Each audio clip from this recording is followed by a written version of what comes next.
That should be at live now. Thank you. Convener? Good morning, members. Welcome to the special meeting of Angus Council to discuss the planning application for Strathmartin Hospital. Do you have any apologies? Yes, Convener, we have apologies from the Provost, the Deputy Provost, Councillor Durno, Councillor McMillan Douglas and Councillor Sturrock. Thank you. Agenda item 2, declarations of interest. Any declarations of interest?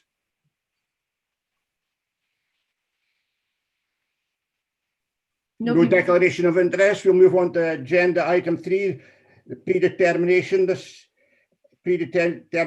is connection and with the application, and there is submitted a procedure to note for the determination hearing on page 3.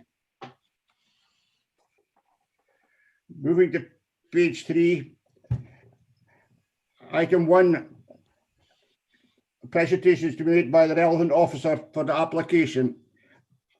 Alan, can you come in with your presentation? Thank you, Convener. I'll ask my colleagues to share the slides.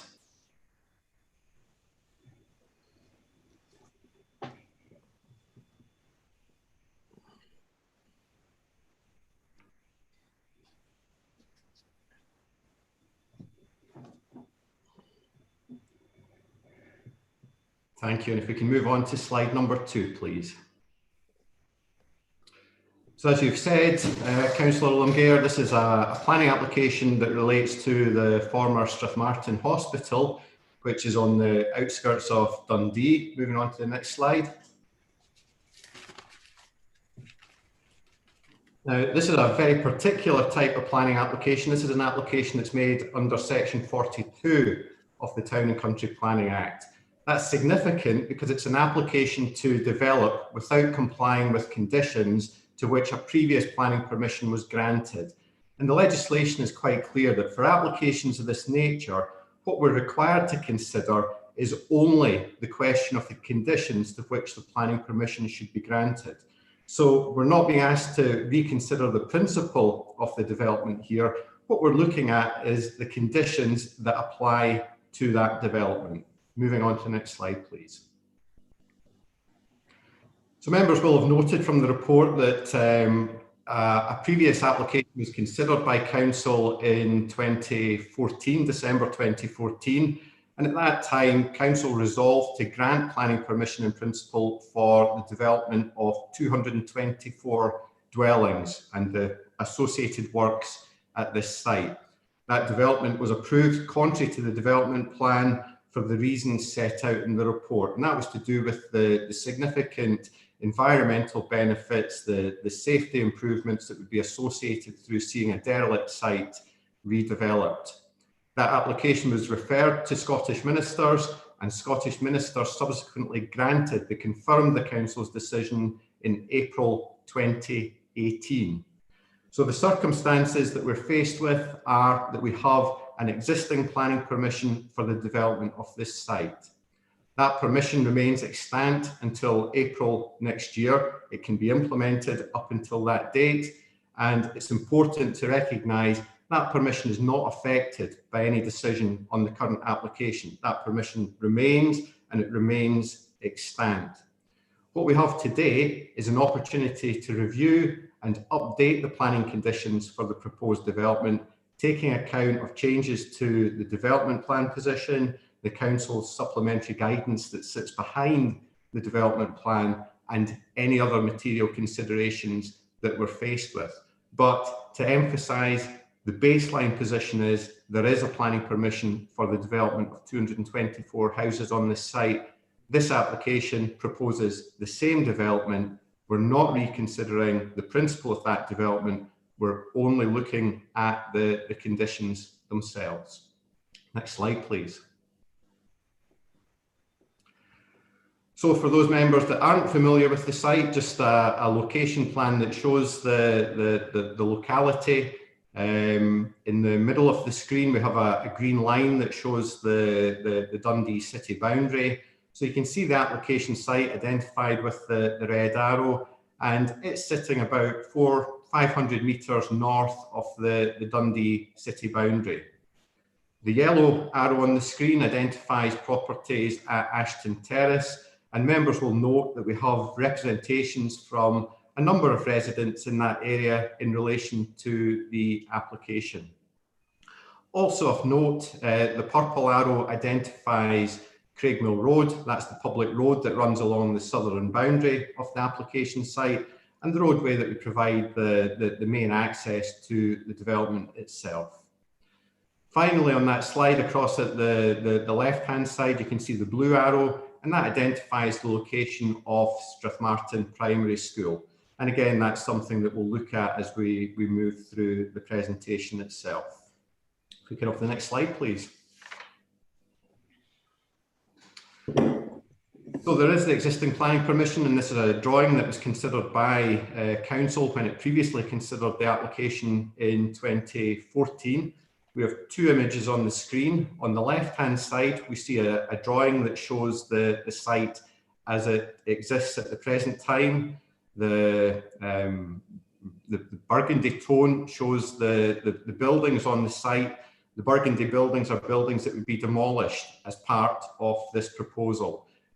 Typically fairly modern buildings and typically in fairly poor state of repair. Also in that drawing, you'll note the black hatch or the black tone, and that identifies the main administration building. That's the listed building that occupies the site. It's a Category B listed building. It's listed as being of special architectural and historic interest. And it's indicated that building would be retained as part of the development proposals. The range of buildings that's shown in the burgundy tone to the rear of that have predominantly been demolished for safety reasons in accordance with a listed building consent previously granted by Development Standards Committee. On the right-hand side of the screen, you can see an indicative layout plan that was submitted with the previous application, purely indicative. The conditions attached to that permission indicated it wasn't approved, but it does indicate 224 dwellings on the site. We can move on to the next slide, please. So again, we have two map-based images. The image on the left is just another copy of the plan that was approved in 2014 by committee, subsequently confirmed by Scottish ministers in 2018. Things to note, we have the two light blue arrows. They show the main accesses into the development site. The leftmost of those is the main access into the hospital. The one at the bottom of the screen shows Bammy Road that runs up the eastern side of Ashton Terrace.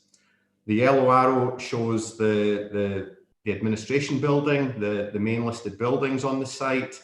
And the blue arrow, just to note, identifies an area of housing that sits next to Ashton Terrace. Now, this is the plan that was approved by Scottish ministers in 2018. We have residents at Ashton Terrace who are suggesting there wasn't to be development next to Ashton Terrace at that time, but you can see clearly from that plan, indicatively, there was proposals for development in that area at that time. The slide on the right-hand side of the screen shows the indicative plan that's submitted at this stage. Again, just to confirm, two main access points, the same access points as proposed with the existing planning permission. We still have houses proposed adjacent to Ashton Terrace. It's indicative. The detail of that will come forward through subsequent applications, but very broadly similar in terms of the nature of the development zones that are indicated. And again, the yellow arrow just shows the main administration building, and again, the proposals for that to be retained as part of this development. Moving on to the next slide, please. So here we have an aerial view that just shows the site in the context of the surrounding area. Again, just picking up on the two access points identified with the light blue arrows, Ashton Terrace, the purple arrow at the right-hand side of the screen, and the listed buildings identified with the yellow arrow. You can see predominantly surrounding land is in agricultural use. It's on the outskirts of Dundee, the fringe of Dundee, as I've indicated, maybe 400 or 500 metres from the city boundary itself. But a substantial site, 18 hectares, and from this image you get an impression of the large scale of the existing buildings that occupy the site, the main administration building, and the other buildings located around the site that are proposed for demolition. Moving on to the next slide, please. And here we have a photograph that shows the southeastern corner of the site. Again, main access just picked out with the yellow arrow to give context. Blue arrow shows Ashton Place, and we have the listed buildings, the main administration building identified in the top left-hand corner of the screen. Category B listed building, regional significance, and really the justification for this proposal is that it facilitates the redevelopment of that building. You can see more modern buildings, the flat roof structure that sits between the Category B listed building and Craigmill Road itself, and that would be removed to improve visibility of the listed building, to improve the setting of the listed building as the site is progressed. Moving on to the next slide, please. This is a more recent photograph of the listed building itself, and as members will know, there have been ongoing issues with security at the Strathmartin site. You can see listed building currently in a fairly sorry state, evidence of the arson that's taken place, the roof of the structure in the centre of the building has been substantially damaged through fire. And you can see buildings to the rear. This is the north elevation, but the buildings to the rear cleared for safety reasons. So what we're left with are the pavilion style buildings that would be retained as part of this proposal and converted to residential accommodation. Next slide, please. So just another aerial view looking this time from the west in an easterly direction. Just at the bottom of the screen, we have the remaining National Health Service facility, the remaining Strathmartin Hospital. So a sensitive use nearby. On the right-hand side of the screen, again, just pick out Ashton Terrace. And residents in Ashton Terrace are concerned about impact on their amenity, both through construction works and through impacts of the development once the houses are constructed.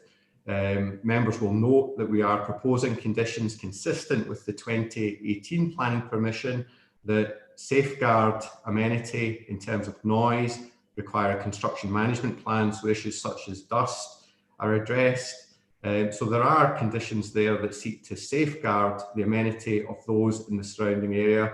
That's not to say they won't be aware of the development that takes place. Clearly, the demolition of the scale proposed, the construction in the manner proposed will have impacts on the amenity of those that live round about, but the conditions seek to ensure that those impacts are within acceptable tolerances. Again, you get an impression from this photograph of the scale of the site, and you'll see that we have conditions that seek to secure a master plan for the development so that we have a very clear understanding of how the site will be developed and to ensure it's developed in a phased manner that provides a good living environment and an environment that doesn't impact unacceptably on those that live in the vicinity at the present time. Next slide, please. So again, just an aerial photograph, this time looking from the south. It shows the wider Strathmartin area. At the left-hand side of the screen, we see Strathmartin Primary School. Again, members will note there are representations that raise concern about the impact of this development on the primary school. And you'll note condition 1 of the proposed recommendation requires the applicant to make financial contribution towards improvement of the education estate, essentially to increase capacity at the primary school. It's a fairly small primary school, capacity for 50 children, 29 children roughly in terms of the current school roll. Development of the scale proposed is probably going to generate around about 52 primary school aged children. So certainly potential for the school to require works in terms of extension or adaptation to accommodate the pupils from the development, and the financial contribution that's sought and agreed with education seeks to address that matter. Condition 1 also requires the applicant to make contribution towards affordable housing. Policy requirement is 25% of units within the site to be provided as affordable housing, and the applicant has agreed to make that contribution in full. The current proposal is for 28 affordable units on site and a financial contribution towards the remaining 28 units that would be required as part of that. Again, one of the issues raised in representations relates to pedestrian and road safety. Just looking at Craigmill Road, we've got the 2 yellow arrows, and again, members will note conditions require upgrade of the footway between the application site and the primary school. It's currently in fairly poor condition. There are currently sections of the road where there is no footway, so we have potential to improve the connection between the application site and the primary school, and that's a benefit that would serve the wider community. If we can move on to the next slide, please. This is just a photograph of Craigmill Road itself. This is at the western end of the road, so closer to the bridge foot area. On the left-hand side of the screen, you can see a section of Craigmill Road where there is footway, followed by a section where there's currently no footway. But you can see with the blue arrow, the school warning sign, and we will have a section of footway provided along that section of the roadway to improve pedestrian accessibility and safety in the vicinity of the area. And again, those details have provisionally been agreed with our roads colleagues. Moving on to the next slide, please. And again, just in terms of road traffic pedestrian safety, we have the light blue arrow, which shows the main access into the site. This would be upgraded. We have conditions that require the precise details of that to be subject of a further application, subject to further approval, but certainly visibility at that junction would be improved. You can see that requirement in the conditions. The yellow arrow identifies an existing bus stop associated with the development. And again, we have conditions that require improvement of the public transport infrastructure associated with this area. So again, something that's seeking to promote sustainable means of transport associated with the development. Finally, down at the bottom right-hand side of the screen, you see the road, the junction with Bammy Down Road. And again, details of that junction have to be submitted and approved by the council. But again, requirements for the visibility at that junction to be improved. That junction serves Ashton Terrace and a number of properties further up Bammy Down Road. So the improvement to that junction serves to improve accessibility, improve safety for those in the area.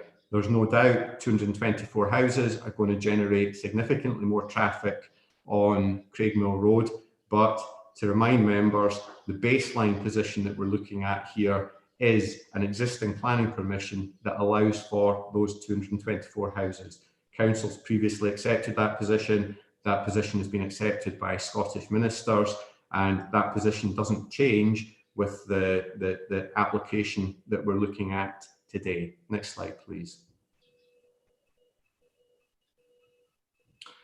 So just to conclude, it is appropriate to revisit the conditions. Our development plan policies have changed in the intervening period. Our supplementary guidance has changed in the intervening period, and there have been changes to material considerations in the period.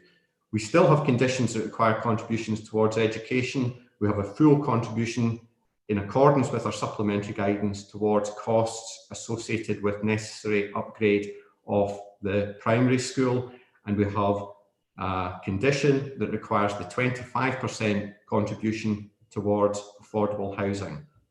There are concerns from residents about impact on their amenity, but just to be clear, the conditions require the submission of further applications for the detailed matters relating to layout and design of the development. Those applications will be subject to publicity and consultation. They will take regard to the council's design guidance, and there's nothing to consider that a site of this size should not be capable of accommodating the number of units that are proposed in a manner that doesn't give rise to unacceptable impacts on those that live round about. We have the conditions that require the master plan approach towards development, so that we have a clear understanding of how the development will be provided and how it will be phased. And we have conditions that require early works to the listed buildings, recognising the current condition of the buildings, recognising the preliminary works that will have to take place to those buildings and the costs associated with that. So the conditions are slightly amended in relation to phasing to provide a development that we think is viable and deliverable. The other conditions seek to mitigate impacts on the amenity of those that live round about. They seek to safeguard the environment, and they seek to ensure provision of appropriate infrastructure in accordance with the council's policies. This is an application for variation of conditions. As I say, we're not revisiting the principle. This is a development that the council has said it wants to see. We've had dialogue with the applicants. We think this is a good opportunity, the best opportunity, potentially the last opportunity to secure redevelopment of a site in a manner that will safeguard and secure important listed buildings. And for those reasons, the application is recommended for approval. Thank you. Thank you, Alan, for that. Do you have any questions to Alan or officers?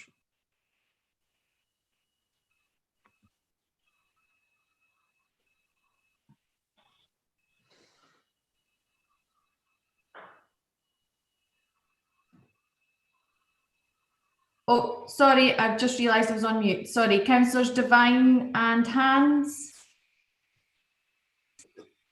Councillor Devine. Thanks, convener.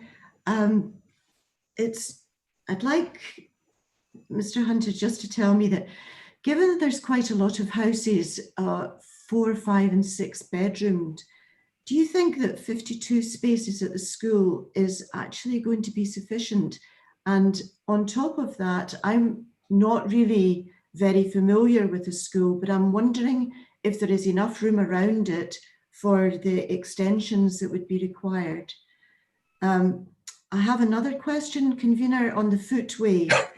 If I can just ask that too. I was kind of under the impression there was going to be a footway through the development onto the school end of Craigmill Road.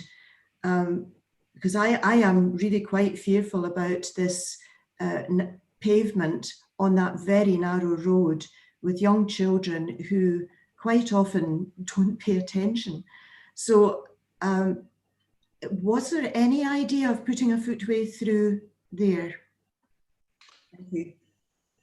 Thank you, Councillor Devine. Dealing with the first matter of school capacity, our education colleagues have indicated that they're satisfied that the normal pupil product ratio, which is 0.23 children per dwelling, is appropriate in this instance. It's an application for planning permission in principle. So at this stage, we don't have detail of the size or type of the houses that are actually proposed, whether they're 1 bedroom, 2 bedrooms, 3 bedrooms, etc. So certainly our education colleagues are satisfied that the standard pupil product ratio is appropriate in this instance.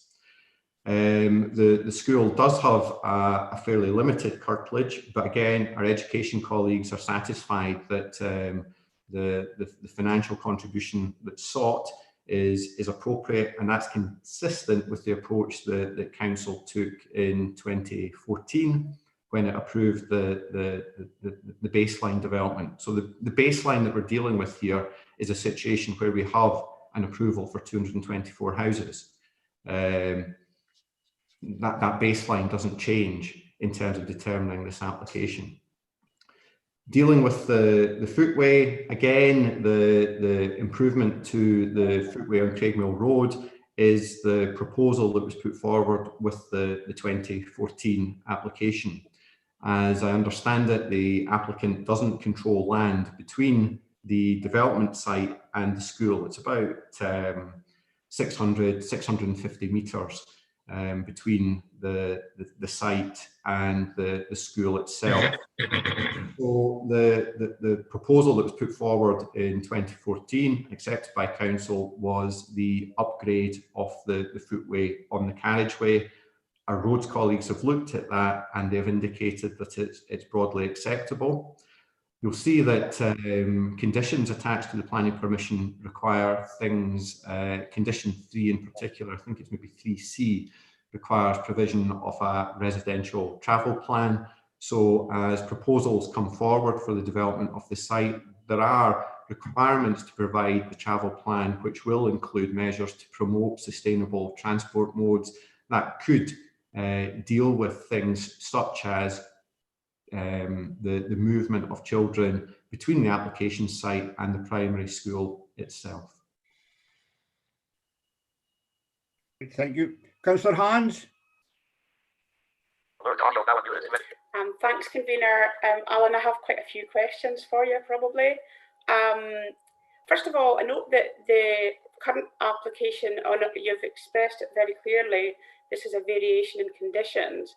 However, the current deadline or the current planning permission runs out in April next year. Why is this meeting happening today, and why are we not going to be asked to look at both together, because they could have implications? So the application that you're looking at today is being determined today because it's in a position to be determined at this time. We have the necessary information to make the determination on the application. The application has been with the council for a period of time. It was submitted in February this year. We've gone through a detailed process reviewing the financial information that the applicants provided. We've had discussion with a range of consultees in relation to it, and we're now in a position where the information that's required to determine the application is available at this time, and this is the appropriate time to determine the application. Okay, a follow up from that, and again, this is because I've never been on development standards, so it's maybe very obvious to other councillors, but not to people that haven't been on development standards. Obviously, next April, the existing planning permission in principle has to be reviewed. What are the options at that point? So the existing planning permission in principle expires in April next year, but in terms of expiry, that means the applicant has until that time to submit further applications for approval of the detailed matters. So they have up until, I think it's the middle of April, I think, to submit applications for matters such as the layout of the site, the design of the buildings, the topography alterations, the access details. They then have a further period of 2 years after approval of those details to actually implement the development. So the expiry date in April is an expiry date for submission of further applications for the approval of the detailed matters. I would anticipate that if this application was approved today, when April comes, the existing planning permission would expire and the applicant would then seek to submit applications in relation to the permission that's granted today. I hope that's clear. It's a little bit complicated, but yeah, some of it's clear. I don't think all of it is particularly clear either. But I mean, okay, just sticking to today, and I'd like to follow up again on Councillor Devine's question. In terms of the footpaths on Craigmill Road, how wide will they be and how accessible to all will they be? Because I've done a lot of walking in that area, and to be honest with you, we do a lot of walking on the road. I think that's absolutely true. I think the footways on the southern side predominantly of Craigmill Road are very poor. Certainly at the western end, adjacent to or close to the primary school, the footways are very narrow at the current time. I think there are porches and various bits and pieces that have been built out at various times in the past, so that they are narrow footways. I think the reality is that the footway along between the site and the primary school will vary in width. The reality is it will probably not meet current standards for the entirety of its length, and that's predominantly because of constraints associated with the width of the existing carriageway. What we will have is a situation where we have a footway that is constructed to a better standard and is more continuous than the situation that we're faced with at the present time. The applicant will be required to submit a further application for consent from the Roads Authority for the construction of that footway. So it'll be required to comply with the requirements of our colleagues in the Roads Authority. So if you're someone with small children, a buggy, someone in a wheelchair, or someone like myself with a guide dog, you're not guaranteed to get along that road. I think that's the situation at present. If you live in Ashton Terrace and you have restricted mobility and you're travelling along Craigmill Road in a westerly direction, you have a very poor footway at the present time. What this proposal provides is opportunity to have a footway of better standard than currently exists. But you're not committing for it to be accessible to everybody. I'm saying it will not be, because of the constraints of the site, my expectation is it will not be to the standards that our roads colleagues would expect with a newly constructed road. And But there's no alternative to that? Sorry? There's no alternative to that? Because I seem to recall in 2014 when we discussed this, and I think Councillor Devine alluded to it as well, that the developer at the time was talking about potentially looking at a path inside the development that would link the development to the school. So I think there are two parts to that. The applicant will provide footway links within the application site, and those within the application site will be constructed to comply with relevant standards. There is, as I say, 650 metres between the application site and the primary school, which is not in the control of the applicant. That would require land that's either currently in agricultural use and in separate ownership, or it would require land that's currently in NHS control and in operational use, which is not available to the applicant. As I understand it, and as the conditions attached to the existing permission reflect, the requirements associated with the 2014 or 2013 planning application, as it was considered in 2014 and approved in 2018 by Scottish ministers, the requirement is for upgrade of the footway on Craigmill Road. That's what's proposed as part of this application. So there's really no change between the situation in 2014 and the current situation. The only change to that condition relates to the timing of delivery of the footway. I think that was possibly more a verbal commitment from the agent at the time then, rather than being captured in what was written into the plan. Can I just move on to a couple of other areas, because I'm aware other members might want to ask questions as well. In terms of the secondary school provision, how certain are you that, given, well, this application probably must be the longest one on record, I think, in terms of going from initial inquiry to trying to be progressed. So in 2014 or 2013, when the plan was submitted, there was a need at Forfar Academy for secondary school places. Now we're told they're not. But if this still trundles on into the future, what guarantee do we have, or not guarantee is too strong a word perhaps, but how certain our officers that the need for secondary school provision won't then materialise? So we've consulted with our colleagues in the Education Service. They have reviewed planned development within the Forfar Academy catchment area. And they have indicated to us that, having regard to that planned development, they are satisfied that there is sufficient capacity within the Academy at the present time to accommodate that planned development. Forfar Academy's got a capacity of around about 1,270. Current school roll is about 1,070.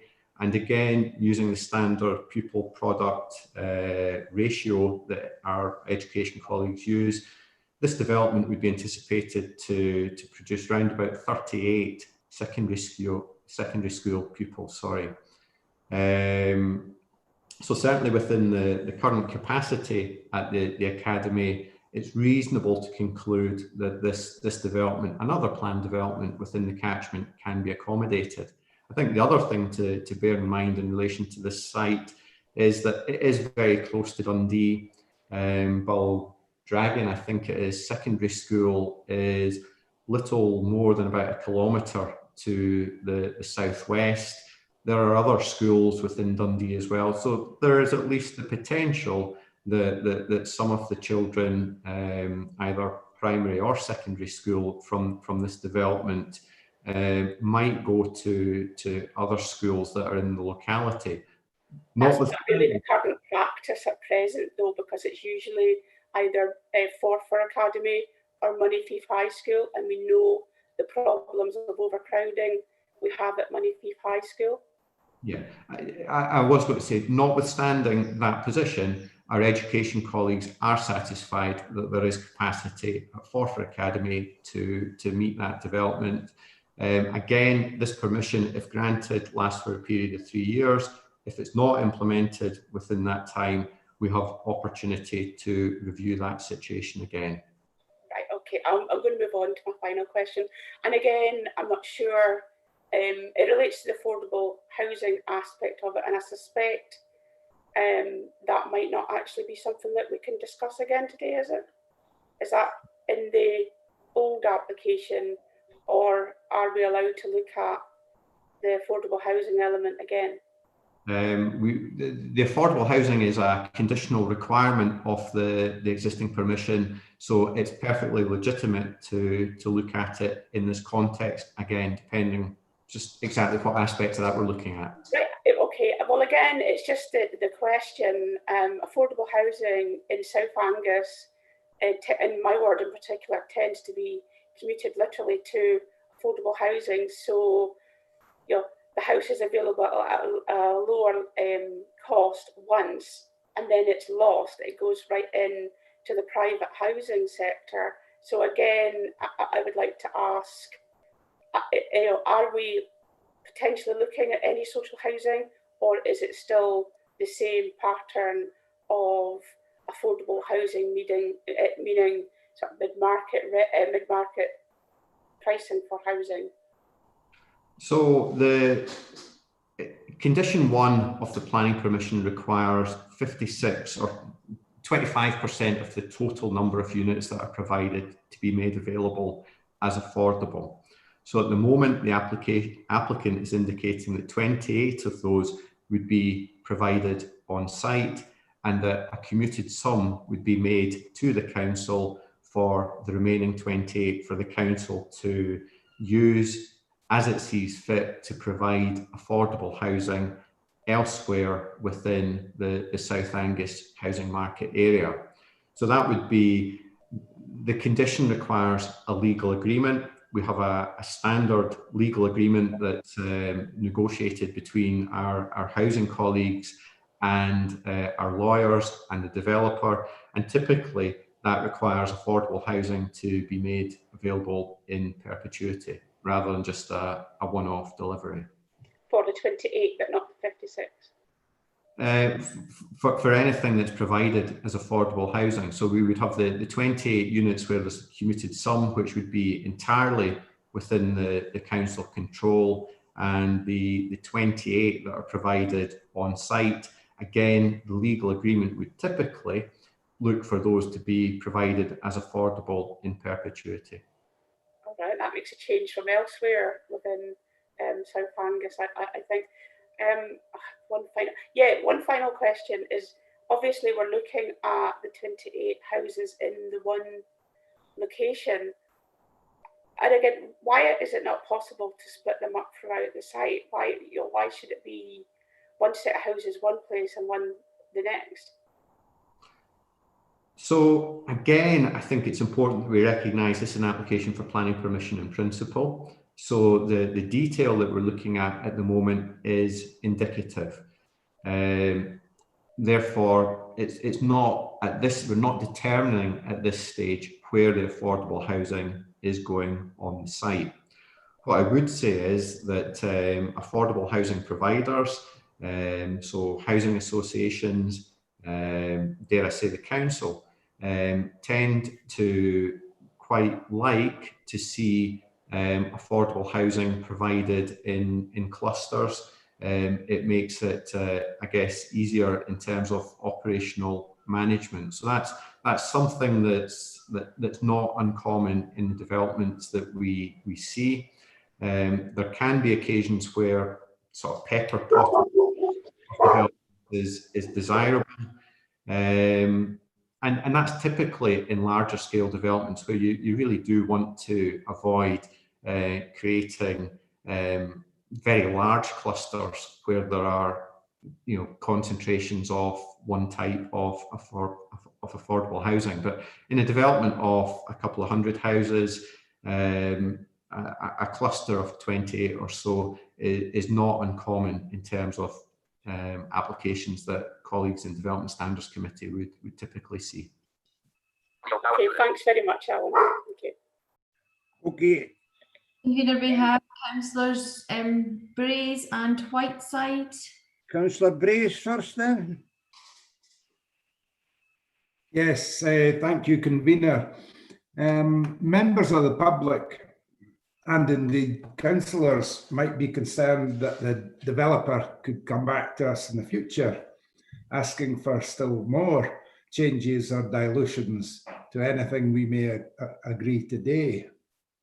I wonder if officers could give clarity on whether such concerns are relevant to our decision making today. Gosh, thank you, Councillor Brace. It's open to an applicant at any stage to make a further application under section 42. So to be clear, if you grant the permission today, it gives a good shot that the development will take place. It offers no guarantee that the development will take place. The prospective developer is in attendance today, and you might wish to ask the developer about their programme, their intentions in relation to the development of the site. But it's open for anyone in the future to make a further application to seek variation of the conditions. Should you take that into account? I would suggest not. I would suggest that what you're faced with today is a planning application that makes specific proposals. You have specific recommendations in relation to variation of conditions. I think what you're being asked to consider is whether it's appropriate to vary those conditions, having regard to updated council policy, updated supplementary guidance, and relevant material considerations. And I would suggest to you that it absolutely is. It would be inappropriate to refuse an application based on a policy that is now outdated. Thank you very much. That is quite clear. Councillor Whiteside. Thanks, Convener. I want to go back to the secondary school issue, if I may. And I note that no contribution is required. However, I'd just like to remind members that Forfar Academy is 16 miles from this site, which is just an illustration of the bizarre catchment areas in our ward. Now, given that the decision has been made to rebuild Moneyfeith High School, surely this is an opportunity to have a look at the catchment areas and change the catchment for Strathmartin to Monifieth, which is only 8 miles away. The cost of the new school is quite substantial, but the contribution by the developer on this site could make an impact into that cost. And I don't know why this hasn't been considered. I think this is quite important. Nobody likes to see their children undertaking unnecessary journeys to school, and 32-mile round trip every day is excessive, and I don't think it's acceptable. On education, also, I share Councillor Devine's concerns about the expansion at the primary school, and I'm wondering if we are planning to expand out with the existing footprint, because I think outdoor space is becoming more and more important, and it would be really unfortunate to see that outdoor space reduced significantly. I've got another question. Also, the path, I think we should be making every effort, like Councillor Devine suggested, to get a path off-site. And I know what you've said about the land not being in the control of the developer, but that would be something that would be very well supported by the community. And I'm sure there would be a way to achieve that. And if possible, make that into a proper walking and cycling path up to current standards. I don't think it's acceptable to say that any path will not meet current standards, quite honestly, with a development of this size. I think we'll have to make that a priority. Thank you. Thank you, Councillor Whiteside. Dealing firstly with the catchments, a review of the council catchment is clearly a matter for council, but it's not something I think that can be done in the context of an individual planning application, and it would not be appropriate to require a contribution to a school that is, or from a development that is out with the current catchment of the school in question. The situation we're faced with is the development site is in the catchment of Forfar. That's the situation that existed when council resolved to approve the application in 2014. It's the situation that existed when Scottish ministers approved the application in 2018. And it's the situation that exists at the current time. It's the situation where our education colleagues have said quite clearly that a contribution is not required to the secondary school. In terms of the extension of Strathmartin Primary School itself, our education colleagues haven't given a clear indication of how the contribution would be spent. I think that's a matter for the Education Authority. As Planning Authority, our responsibility is to have regard to our supplementary guidance. Our supplementary guidance indicates that there is a financial sum that's required per dwelling towards extension of primary schools, and the applicant has agreed to meet that contribution in full in this case. I absolutely understand the situation in relation to the path. Again,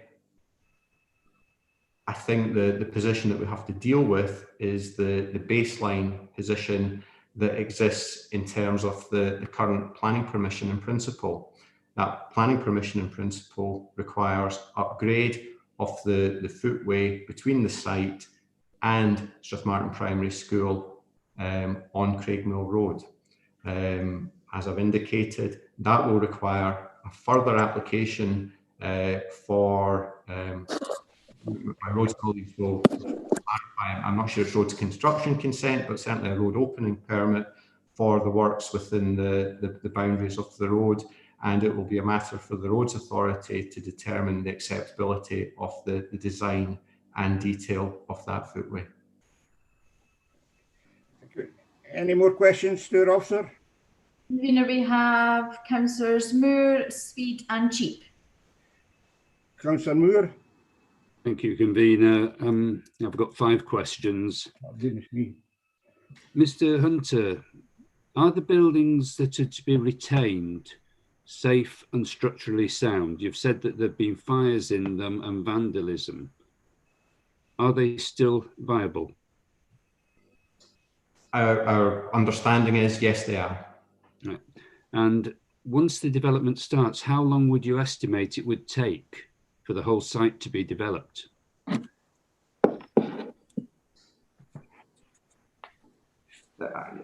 I think in the South Angus area, there is an estimation that we would maybe get around about 20 or 30 completions on a housing site per year. Now, that's an average. Members will have seen other sites in the South Angus area. There's the Taylor Wimpey site at Monifieth, where the construction rate has been much greater than that. The applicant is in attendance, and I would suggest the applicant is probably better placed to provide an estimate of their timescales than I possibly could. Right, thank you.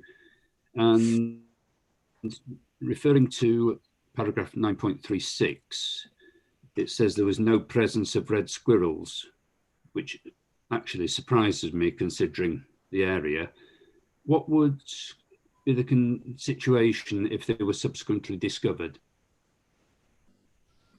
It's an offence to harm a protected species, so there would be a requirement to take that into account. If there are protected species, European protected species on site, it's potential that a European protected species licence would be required from nature.scot or Scottish Natural Heritage, as they're perhaps better known. Right, and it says there were no bats, or at least just foraging. Would bats have been likely to roost when the buildings were sound? So there have been bat surveys done at the site. The bat survey done in conjunction with the 2013 planning application identified, I think, a solitary bat roosting in the main administration building. The more recent bat surveys that have been undertaken suggest that's no longer the case. Right, and last question.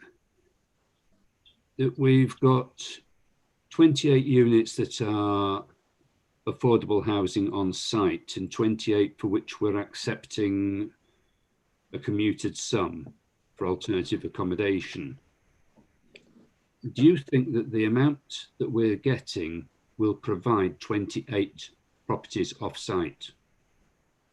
So the Council's approved supplementary guidance, which forms part of the statutory development plan, identifies what the required contribution is for an equivalent affordable housing commuted sum, and that figure is £28,000. So that's the Council's policy. Right, I'm just wondering where on earth we can get places for 28,000. Don't worry. Thank you very much. Who did we have next? Councillor Speed, was it? Yes, Councillor Speed. Yeah. Councillor Speed? Thanks. Yeah, thanks, convener. I just wondered, out of the affordable housing that's to be placed on site, how many will be accessible and able to accommodate people with wheelchair needs, access requirements, or medical conditions? Thank you, Councillor Speed. Again, just to emphasise, this is an application for planning permission in principle, so we don't have the detail of any of the houses that are to be provided on site. That's something that would require submission of a further application to, for the details of the specific layout of the site and for the specific house type. So that's something that would be subject of a separate approval to the council. Okay, thank you. I shall look out for that at a further time, and obviously it does relate back to the points that have been made about the footpath infrastructure and our own active travel hopes and aspirations, and hopefully the kind of demographics of Angus and the kind of health related needs and accessibility requirements will also be taken into consideration from the private developer too, because I know that often private developers maybe don't kind of take those needs into consideration, but it would be good to see a holistic approach being taken. Thank you. Who do we have next? Councillor Cheap. Councillor Cheap. Yes, thanks, convener. Actually, it's just a question really for Mr. Hunter. Just Alan, will there be an opportunity? Because mine's more a comment. Will there be an opportunity for comments later in this presentation? Yes, comments at the finish. Yes. Okay, sorry. Can I hold mine back to a comment then, Councillor Lumsden? Thank you. Any other questions to the officer? Convener, I think Councillor Hans maybe has another question. Could I seek advice? A lot of the questions, are they relevant for today? Am I allowing this to go on, or is I just wondered, a lot of the questions. Take questions. What was that? I'm happy to take questions. Okay, happy to take questions. Okay, Councillor Hans. Okay, thank you, convener. Alan, it was just one question I forgot to ask, and that was in terms of now not requiring the subsidy of the public transport provision as well. And I'm mindful now in terms of the usage of buses with COVID, but the bus route that goes along Craigmill Road is the 138, 139, and that one might have some issues because of COVID and passenger use. And given that we're now hearing Craigmill Road may not be that accessible to everyone, why are we not then looking at the subsidy of the 138, 139 for the 3 year stipulation like we had the last time? Because from my understanding, the only other alternative to that bus route would then to go and get the number 22, which will be a significant distance away. So why are we saying no contribution to the service, given that we've got access issues? So we've undertaken consultation with our colleagues in the road service, specifically the transport team, and they've confirmed that in their view, the existing public transport that is available in serving the site is appropriate, and is appropriate having regard to the nature of the area. My understanding is that the contribution that was required in association with the existing permission related to a contribution that was going to help sustain existing services that were in place at the time of the 2013 planning application. I think there have been changes to the services in the 7 years, and on that basis, our transport colleagues have indicated that the financial contribution towards helping sustain services that no longer exist is no longer appropriate. Right, because this is different from the view that we hear from Explore Dundee, and we have a transport group for Bidlaw, and they have said that they have been keeping the service in good faith because they're waiting to hear about the planning application. Certainly, I think the development of 224 houses will generate potential passengers, and there would be a hope that the passengers from that service would help sustain the existing bus services. Yes. Okay, thank you. Any other questions? Convener, there are no other questions. Right, thank you. So therefore, do we have the applicant? Let's move on now. Is the applicant with us for questions? Is that correct? Convener, yes, we have a number of representatives. We've got Mr. Evans, Mr. Chamberlain, I think, and I'm just trying to look at the screen to see who else is there. Mr. Bell. Yes, so they're here for questions. I think we could just confirm with them whether they would like to make a presentation or quite simply answer questions. I'm quite happy to just respond to questions, but it would be just useful just to kind of recap and introduce ourselves, perhaps. Yes, okay. Good morning, councillors. My name is Robert Evans. I'm a partner and head of the planning team at Ryden.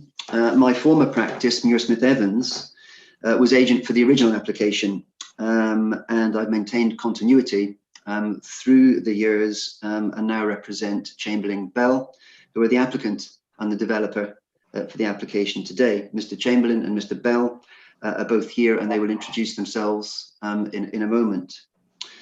I presented to full council back in December 2014. Since then, we've been through a number of challenges and over a number of hurdles. But with Peter and Alan, we've had extensive dialogue with officers and have picked up on a number of these themes and key issues that you've debated this morning. I'm quite happy that we can take questions and respond to some of those issues raised, but also the Section 42 application technically is for non-compliance with a condition. That sounds as if we've done something that we shouldn't, but essentially the Section 42 application is to edit and vary the terms of the condition on the planning permission issued by Scottish Government. That's to make those conditions workable and so that we can implement and get on with the development in line with council policy. We're increasing the affordable housing provision, and you will also recall that the secondary contribution back in 2014 was actually a contribution that arrived quite late in the day. So it's almost come back sort of full circle in terms of where the contributions had started for education. But it's an application under Section 42, which is policy compliant, supported by officers, and we would welcome your support for the application this morning. Peter and Alan, if you'd just like to introduce yourselves, and then we can move to questions perhaps. Yeah. You can hear me okay? Yes, hear you all right, yes. Good morning, everybody. My name's Peter Chamberlain, so I'm a representative of the applicant, Chamberlain Bell Developments Limited, and I'm responsible for the financial side of our business. And my colleague Alan Bell is also here, who will introduce himself now. Hello, I'm Alan Bell. I'm from Chamberlain Bell, and I'm the Development Director. So here to answer any questions that may arise. Great, great. Members, do you have any questions to Mr. Evans, Bell or Chamberlain?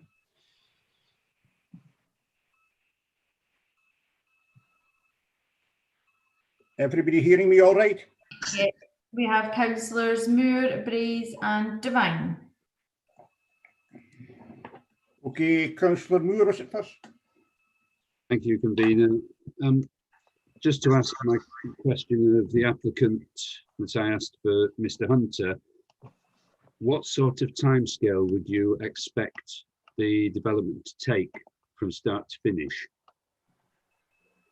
I can maybe jump in here, Councillor Moore. If this application is heard, we're ready to start in springtime. We have the first activity is the listed buildings and the site infrastructure to then open up the rest of the site. So we will be commencing the listed buildings. We have an agreement that restricts any new housing to commence until the listed buildings are to an acceptable standard. So that's when the development starts. It's likely to take, as Alan Hunter was suggesting, it's dependent on the rate of sales for the new build. My guess would be that would be a sort of 4 or 5 year period. Thank you. Can I just add to that as well? I think the difference this time around from when we kind of first heard and considered the application in principle, Chamberlain Bell are a developer rather than just a site owner. There's a house builder lined up for the new build units and a housing association for delivery of the on-site affordable. That is actually quite different to the position before. This is very much focused on delivery now. So would the affordable be coming early on? Yeah, the affordable would be through a registered social landlord or a housing association. That would be in perpetuity. I guess it would be up to them in terms of how and when they actually delivered to market. But certainly a clustering of 28 or 30 units would be the sort of way that a housing association would bring this to market. And that's the reason why any land transfer to a housing association would also be in a particular area of the site. Responding to another issue raised in terms of disability compliance and accessibility, that would be very much down to the housing association as well to bring that forward, but that would be normal and standard for them to take these considerations into account. Thank you. Move on, Councillor Brace. You next. Yes, thank you, convener. My question has been answered, so I have taken my hand down. Thanks. Okay, Councillor Devine, were you next? Yes, I am. You heard our concerns about the footway and the safety issues for children going to school, or parents with buggies and all the rest of it on that very narrow road. I wonder if you have had any other thoughts on this, whether you've considered putting more of a pathway through the development and bring it down nearer the school, just so that children are not going the full length of that very narrow road, which I understand is used quite a lot and by rather fast traffic. Perhaps Alan and I can both speak to this one. If I speak to the principle, Alan, you can speak to the detail of it, because I know that you've been involved in some of the more detailed design and engineering geometry of it. We are bringing a footpath down through the site to an access point in Craigmill Road rather than to the site access egress, the vehicular access egress at the moment. The footpath at the moment where it exists will be improved. The footpath where it exists at the moment is adopted by the council, and certainly where the footpath doesn't exist at the moment, where we're putting it in, that would be to adoptable standard. So that would be to a normal highway standard. Also, the condition was something that was imposed previously on the planning permission in principle. We're not seeking to change that per se. We're just looking at much more detail in terms of the delivery of that, so that we have got more certainty in how that can be delivered. Any other future footpath link across land which is in third-party ownership, we certainly can provide access up to the site boundary elsewhere in the site. But what we're focused on is delivering what we can deliver at the moment to provide a safe and continuous link between the site and the village and the school, which doesn't exist at the moment. That would all be to adoptable standard and adopted by the council. Yeah, so I can maybe just follow on from that, Councillor Devine. There is a footpath within the development site that sort of meanders down to the sort of the southwest corner of the site and exits the site as close to the school as possible. And then there's partly footpaths that are partly constructed or possibly were constructed and completely overgrown and unusable at the moment.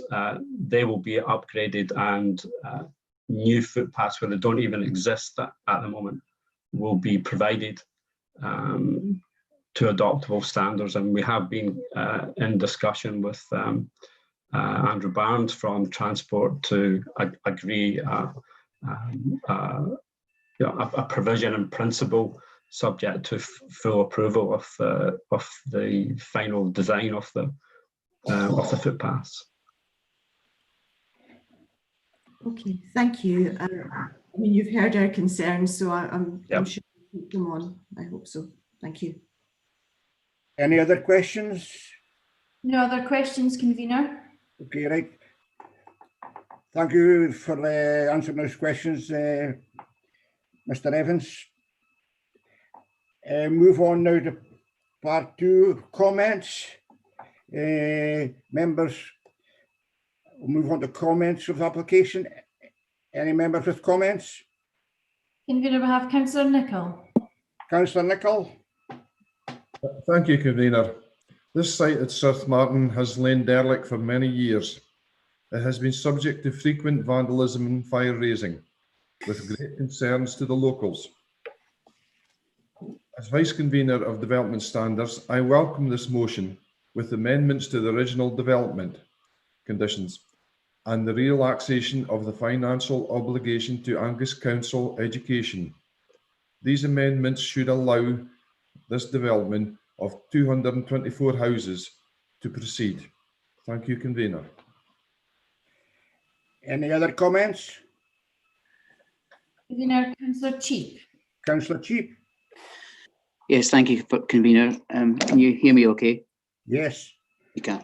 Yeah, just I fully support just what Councillor Nicholas said. Of course, we want to see this development up and running and come to fruition. For how many years it might take, I don't know, but it will be welcome.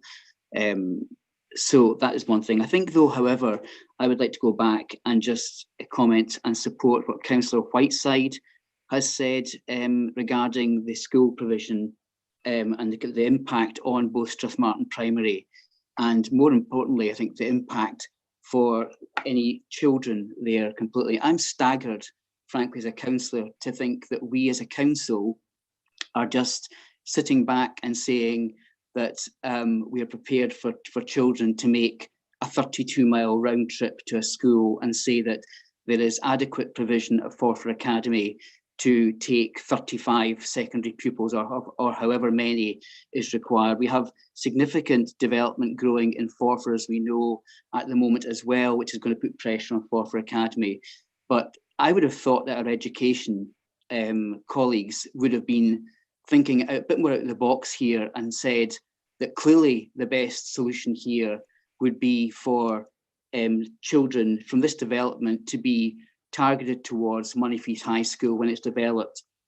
And thus, that should be the focus for any impact here rather than Forfar. It's not acceptable for children to be travelling 16 miles to go to school when there's sufficient, there could be sufficient provision much more locally. So I think, just as a comment, I mean, I welcome the whole thing, but we've really got to think it'd be a bit more clearer here rather than just follow standard practices and try and achieve a better solution for the residents in due course. That's what I'd like to say on them. Thank you.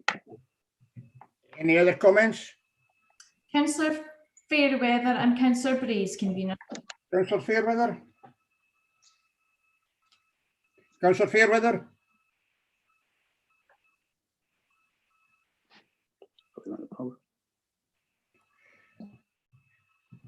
Councillor Fairweather, are you there? Yeah, sorry. Right, I bumped the mute button, convener. Right. Convener, it's just what going back to the very beginning. What Mr. Hunter said. This could be a last chance to save a listed building. But let's look at that. Let's look at the site. Yes, it's right. It is an awful lot of houses. But these new houses will bring life back to what is basically a derelict site. It will provide high-class accommodation, which is actually much sought after, but it will also include affordable housing. I can understand where Councillor Cheap and Hans and Whiteside have come from, and Councillor Devine regarding paths and education. And I'm sure that the developers have been listening intently to that, and that every safeguard will be taken, and anything required will be put into place by our planners and the applicants. But I will certainly be supporting this application. Thank you, convener. Councillor Brace? Yes, well, I would like to echo what Councillor Cheap said. And while this is not an issue for today, it's something that we're really going to have to address. We must have the aspiration that these children deserve.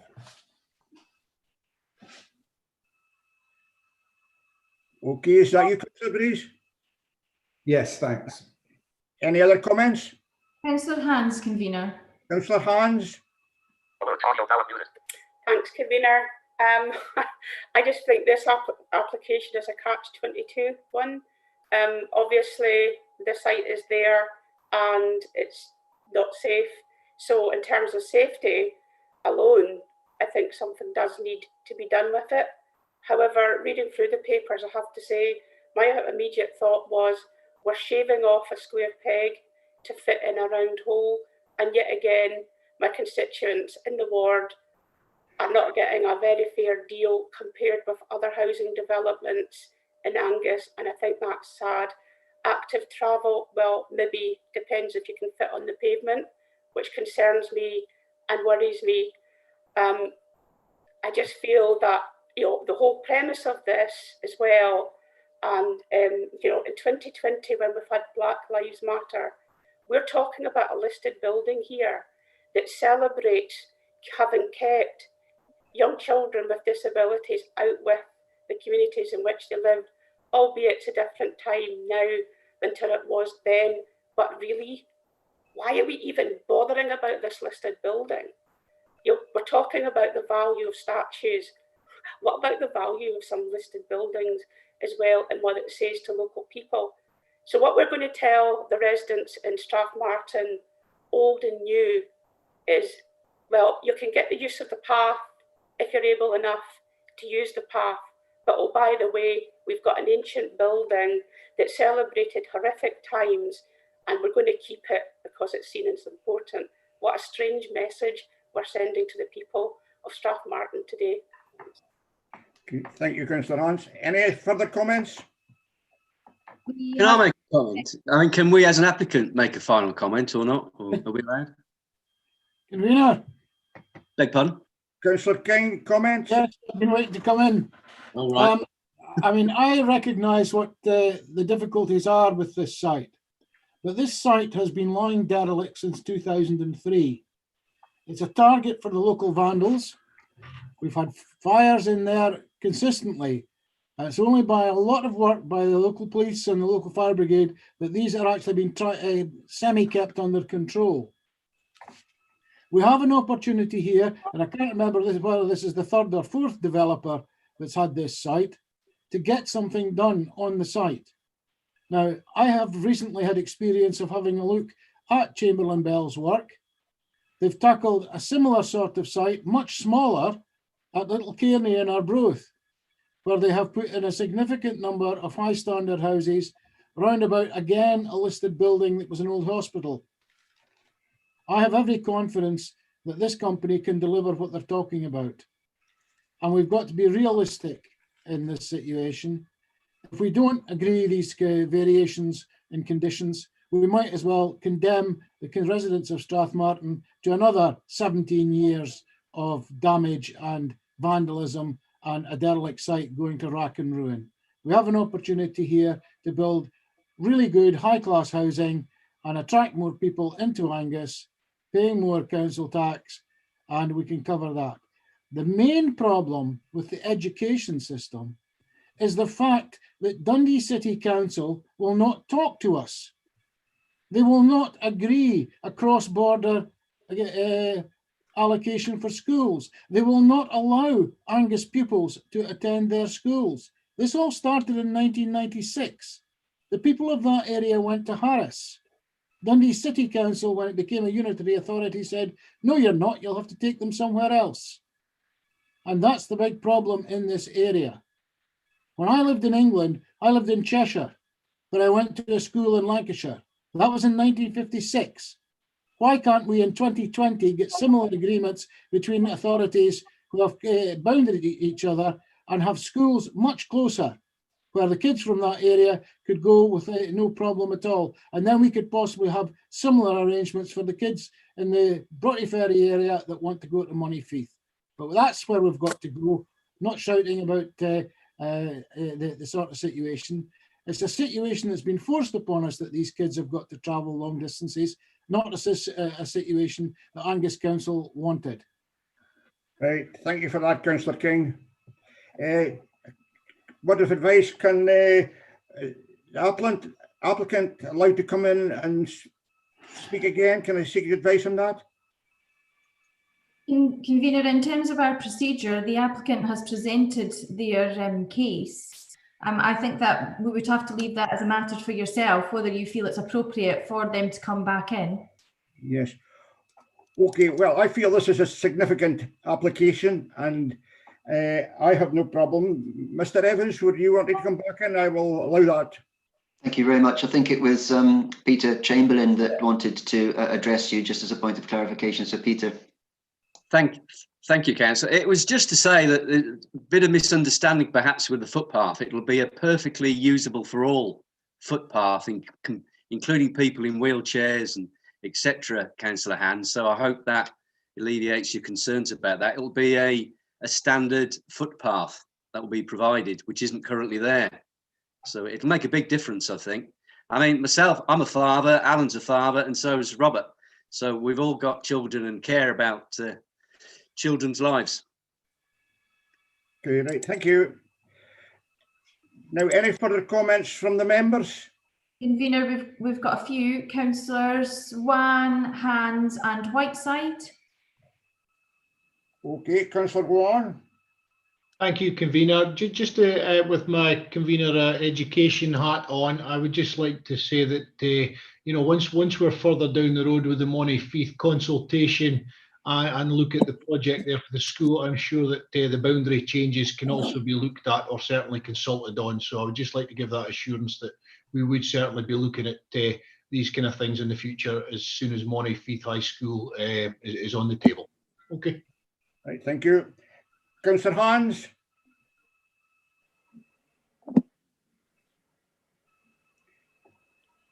Councillor Hans, were you wishing to make further comment? Yeah, sorry, I pressed the wrong keys. Yeah, it's just to remind Councillor King, in actual fact, Dundee and Perth and Kinross have both been very happy to share schools with Angus at the moment. It was actually Angus Council and this administration that actually rejected the possibility of sharing schools. If we had a school in Southwest Angus, secondary kids wouldn't have to be bused for 32 miles a day. They'd be able to have school about 4 miles away instead. Point of clarification, Councillor Lumgare, is that okay? Yes. Yeah, I would just like to say that it wasn't just Angus Council that pulled out of this. There wasn't an agreement that could be made to get another school, and it certainly isn't on a proposal that we would have looked at anyway, because the last thing at the moment we're requiring is 9 secondary schools within Angus when we already have 8. It's more about looking at the estate that we have, and it wasn't really an affordable proposal for Angus at the point. Right, thank you. There's clarification from me, please, Convener. Convener? Yes, Councillor Hans is referring to current situations. I am referring to what happened in 1996 when the Unitary Authority of Angus was formed and when Dundee City Council refused to accept children from the Birkhill Money area, Muirhead area into Harris Academy, not what's happening at the moment. Okay, Councillor King. Move on to Councillor Whiteside. Convener, a further point of clarification, Dundee Council actually does accept pupils. There's some pupils from the Strathmartin area do attend Dragon Academy, and they're welcome to do that if that's their choice.